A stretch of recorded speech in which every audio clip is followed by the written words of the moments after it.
John गावर्स जो थे वो ज़्यादा पक्के फ्रेंड थे। बहुत ही ज़्यादा मतलब इनकी दोस्ती बहुत गहरी थी। बहुत प्यार करते थे एक दूसरे से। एक दूसरे के काफ़ी ये एक दूसरे के प्रशंसक थे। तो जॉन गावर जो थे वो 1330 के आसपास पैदा हुए थे। 1330 के आसपास पैदा हुए थे और 1408 में इनकी डेथ हो गई थी। जॉन गावर जो है वो बहुत ही रिनाउंड इंग्लिश पोइट थे उस ज़माने के। और उनके जो मेजर वर्क्स हैं वो है मिरर डी लॉम में, ये फ्रेंच में है। एटलीस्ट इसका टाइटल तो फ्रेंच में ही है।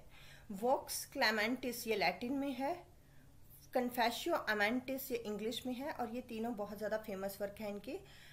ये जो वर्क हैं ये इसलिए आपस में एक दूसरे से लिंक्ड हैं क्योंकि इनका जो थीम है वो मॉरल है और पॉलिटिकल है। कहीं ना कहीं इन सब में उस ज़माने की पॉलिटिक्स की बात करते हैं, राजा को कोई ना कोई सजेशन देते हैं, कुछ इस टाइप के थीम्स इन तीनों वर्क्स के हैं। उन्होंने अपने कन्फेशियो अमेंटिस में चौसर की काफ़ी प्रशंसा की है और ये प्रशंसा उन्होंने वीनस की स्पीच में कहलवाई है। चौसर की मैन ऑफ लॉस्ट टेल जो है ऐसा समझा जाता है कि गावर की जो टेल थी कैनेसी और टायो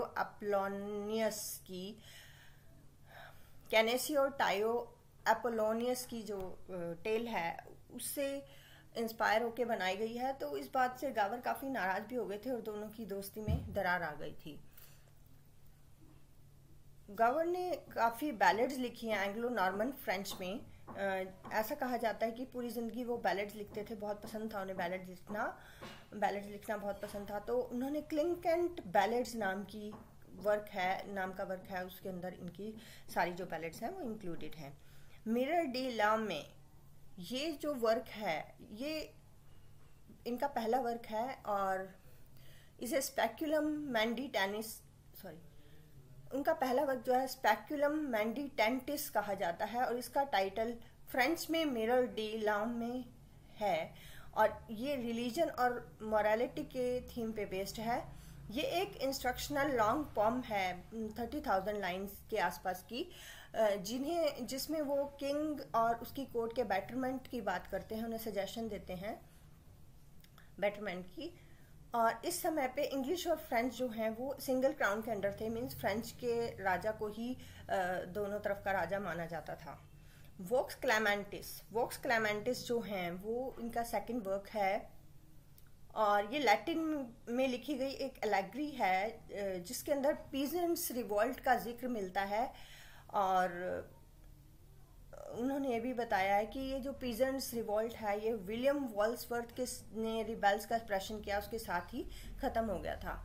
अब इस वर्क में वॉक्स क्लेमेंटिस में गावर साइड तो एरिस्टोक्रेसी की लेते हैं लेकिन वो कहीं ना कहीं रिचर्ड टू के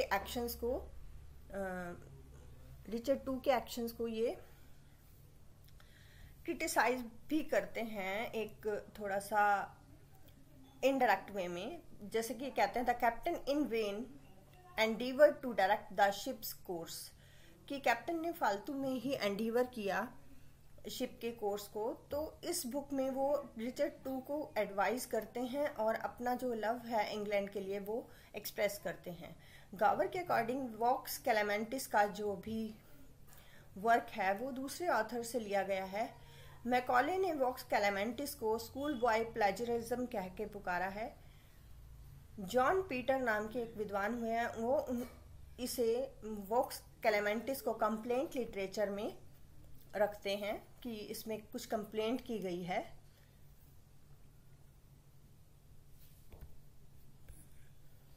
कन्फेशियो अमेंटिस ऐसा वर्क है, तीसरा वर्क है और ये एक लंबी पोएम है जो ऑक्टोसिलेबिक इंग्लिश कपलेट्स में लिखी गई है। इसका स्ट्रक्चर जो है वो क्रिश्चियन कन्फेशन पे बेस्ड है और एक एलेग्री है कि सिंस अपना कन्फेशन करते हैं लव के खिलाफ। तो इस तरह की एलेग्री है और इसमें नरेटिव फॉर्म यूज़ की गई है जिसमें बहुत सारी कहानियाँ सुनाई गई हैं, टेल्स हैं बहुत सारी और इसका थीम मोरालिटी है। इस वर्क से ही यानी कन्फेशियो अमेंटिस से ही गावर जो हैं उनकी रेपुटेशन एक पोएट के रूप में स्थापित हो गई थी। एक इंग्लिश पोएम है इन प्रेज ऑफ पीस, ये एक पॉलिटिकल पोएम है जिसमें हेनरी फोर की तारीफ की गई है और उससे ये रिक्वेस्ट की गई है कि डोमेस्टिक पीस को वो लेके आए। Pericles the Prince of tyre एक शेक्सपियर का वर्क है, एक प्ले है, और इसकी स्टोरी कहते हैं कन्फेशियो अमेंटिस पे ही बेस्ड है। तो थैंक यू।